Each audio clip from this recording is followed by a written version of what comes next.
Boa noite, irmãos, a paz do Senhor, tudo bem? Como nós combinamos na semana passada, eu fiquei de postar esse vídeo hoje para a gente fazer um resumo do que nós vimos na primeira lição da nossa apostila, né? Como nós dissemos, a intenção é trazer um ambiente do seminário teológico para a escola bíblica dominical. O tema da nossa apostila é metodologia e prática do estudo da palavra. Por isso, nós começamos falando sobre bibliologia, porque nós precisamos conhecer a Bíblia, nós precisamos conhecer a origem da Bíblia, os autores da Bíblia, a inspiração bíblica, a infabilidade da Bíblia, e tudo isso nós vamos aprender aqui através desse estudo. Na unidade 1, nós começamos com o tema bibliologia. Começamos falando sobre o interesse de Deus em se revelar ao homem. Por quê? Porque o Senhor é uma pessoa e como pessoa ele quer ter um relacionamento conosco. E como nós vamos ter um bom relacionamento com alguém que a gente não conhece? Se nós queremos ter um bom relacionamento com Deus, nós precisamos procurar conhecer a Deus. E Deus tem interesse em se fazer conhecido. Ele vem revelando esse interesse ao longo dos anos. Ele mesmo procura se revelar a nós. E, na verdade, ele é o único que pode fazer isso.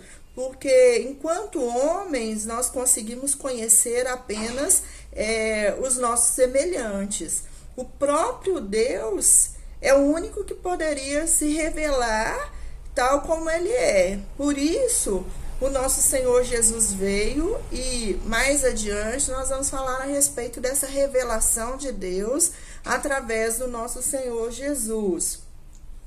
O Senhor se revelou como Criador, né? A palavra de Deus traz várias referências mostrando, né, o Senhor nosso Deus como Criador, e ela inicia, na verdade, falando a respeito disso, ali no livro de Gênesis, quando traz todo o relato da criação. Ele se revelou como Pai de amor, através de Jesus. O versículo que traz essa revelação de Deus de forma muito clara, um versículo que a gente até cita muitas vezes, é conhecido, creio que por todos nós, porque é um versículo chave para a nossa conversão, que é João 3,16. Porque Deus amou o mundo de tal maneira que deu o seu Filho unigênito para que todo aquele que nele crê não pereça, mas tenha a vida eterna. Ele preservou todas as revelações que ele já fez ao homem, toda a história da sua revelação, toda a história daquilo que ele procurou apresentar ao homem da sua própria pessoa, ele preservou na Bíblia Sagrada, ou nas Sagradas Escrituras, que a gente chama de revelação especial de Deus, né? Tem alguns naturalistas que dizem que a gente não precisa recorrer à Bíblia para conhecer a Deus.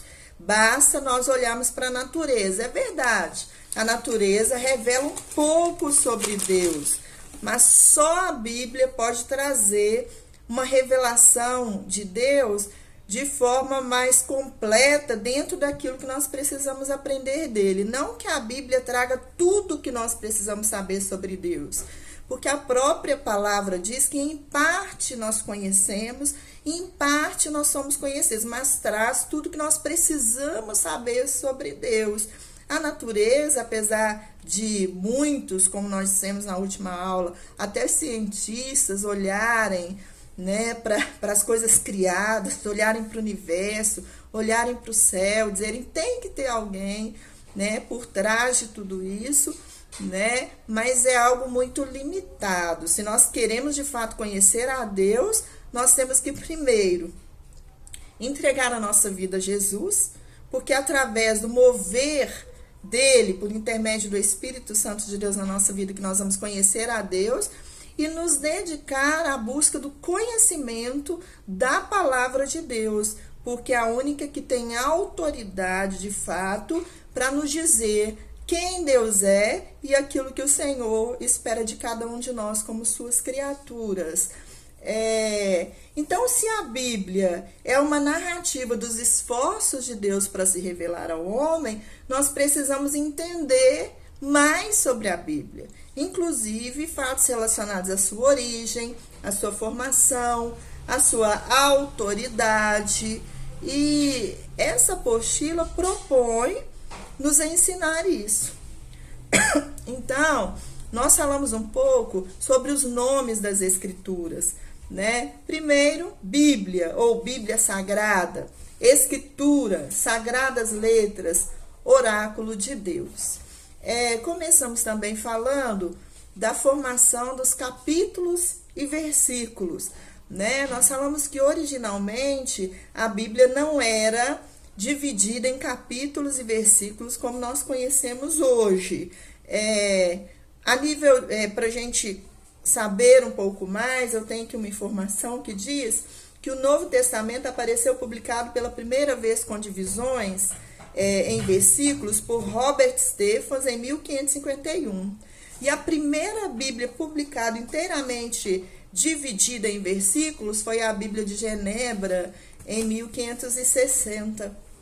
E é interessante algo que o autor traz, porque ele diz que a maioria das divisões é muito útil, né? Nós até falamos um pouco sobre isso também, porque facilita a nossa leitura da Bíblia, o nosso aprendizado, né? Por exemplo, ao invés da gente pegar um livro e ler todo, a gente pode ler alguns capítulos separados. Por exemplo, hoje a gente lê 2 capítulos, amanhã a gente lê mais 2 capítulos, mas isso também pode trazer certa confusão, porque as divisões acabaram por dividir determinados assuntos. Então, nós enfatizamos aqui na outra aula a importância de nós lermos um texto dentro do seu contexto para que a gente possa entender. Demos como exemplo a primeira carta do apóstolo Paulo aos Coríntios, né? Lembrando que originalmente ela não tinha aquela divisão em capítulos e versículos, era simplesmente uma carta, né? Escrita do começo ao fim, e um assunto é sequência do outro. Então, muitas vezes, a separação em capítulos quebra essa sequência e dificulta um pouco o nosso entendimento. Então, a gente volta um pouquinho na leitura, lê um capítulo anterior e muitas vezes até um capítulo posterior para que a gente possa entender melhor. Então, resumidamente, foi isso que nós falamos na aula passada. E hoje nós vamos começar falando um pouco sobre os escritores das Escrituras. Amém? Vamos dar continuidade na nossa aula ao vivo. Daqui a pouco eu vou postar o link aí para vocês participarem da nossa aula ao vivo. Fiquem com Deus e que Deus abençoe a todos.